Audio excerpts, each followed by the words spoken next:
ഇംതിയാസ് കരീം കൂടി നമുക്കൊപ്പം കോഴിക്കോട് നിന്ന് ചേരുന്നുണ്ട്. ഇംതിയാസ്, എങ്ങനെ ജനങ്ങൾ ഇതിനെ ഏറ്റെടുക്കുന്നു എന്നുള്ളതാണ്. ഭാരത് ബന്ദിന് സമാനമാകും ഈ പണിമുടക്ക് എന്നുള്ളതാണ് യൂണിയനുകൾ അവകാശപ്പെടുന്നത്. അതേസമയം ഏറ്റവും പ്രധാന കാര്യം, ഈ ആളുകൾ 12 മണിയാകുന്ന വരെ അങ്ങോട്ടും ഇങ്ങോട്ടും യാത്ര ചെയ്യുന്ന ആളുകളുണ്ട്. അവർ വരെ പെട്ടുപോകാനുള്ള സാധ്യതയുണ്ട്. അവർക്ക് മുന്നിൽ ഓപ്ഷൻ ഇല്ലാണ്ടായി പോകുന്ന അവസ്ഥയുണ്ട്. എങ്ങനെയാണ് ജനങ്ങൾ പ്രതികരിക്കുന്നത്?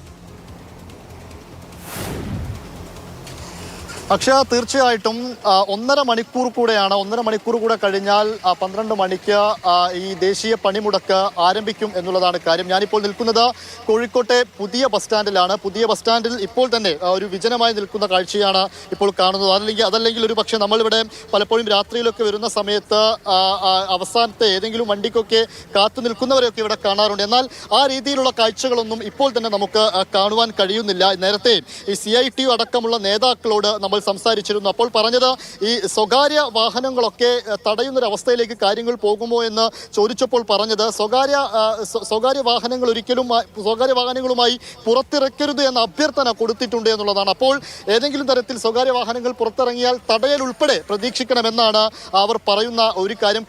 നേരത്തെയൊക്കെ ഈ തരത്തിൽ ദേശീയ പണിമുടക്കുണ്ടായപ്പോൾ പല സ്വകാര്യ വാഹനങ്ങളും പല സ്ഥലങ്ങളിലും സംസ്ഥാനത്തിന്റെ പല ഭാഗങ്ങളിലും തടഞ്ഞതായിട്ടുള്ള വാർത്തകൾ വന്നിരുന്നു. ആ രീതിയിലുള്ള വലിയൊരു പണിമുടക്കിലേക്ക് പോകുന്നു എന്ന് തന്നെ വേണം പറയാൻ. ഒരു പക്ഷേ ബന്ദിന് സമാനമായ കാര്യങ്ങളിലേക്ക് നാളത്തെ ഹർത്താൽ പോകുന്നു എന്നാണ്. കോഴിക്കോടിനെ സംബന്ധിച്ചിടത്തോളം ഇന്ന് സ്വകാര്യ ബസ് ഉടമകൾ സമരം നടത്തിയിരുന്നു. അപ്പോൾ തന്നെ ഈ കോഴിക്കോട് മെഡിക്കൽ കോളേജിലേക്ക് അടക്കമുള്ള എത്തിയ രോഗികൾ മെഡിക്കൽ കോളേജിൽ ചികിത്സ കഴിഞ്ഞ് തിരിച്ചു പോകാൻ വാഹനമില്ലാതെ ബസ് കിട്ടാതെയൊക്കെ ബുദ്ധിമുട്ടിയ കാഴ്ച നമ്മൾ ഇന്ന് തന്നെ കണ്ടതാണ്. അപ്പോൾ നാളെ ഒരു പക്ഷേ സ്വകാര്യ വാഹനങ്ങൾ പോലും നിരത്തിലിറങ്ങാനുള്ള അനുവാദമില്ലെങ്കിൽ അത് പൂർണ്ണമായിട്ടും ഒരു ബന്ദ് പോലെയുള്ള കാര്യത്തിലേക്ക് എത്തുമെന്ന് നമുക്ക് വിവരങ്ങൾ നൽകുന്നത്.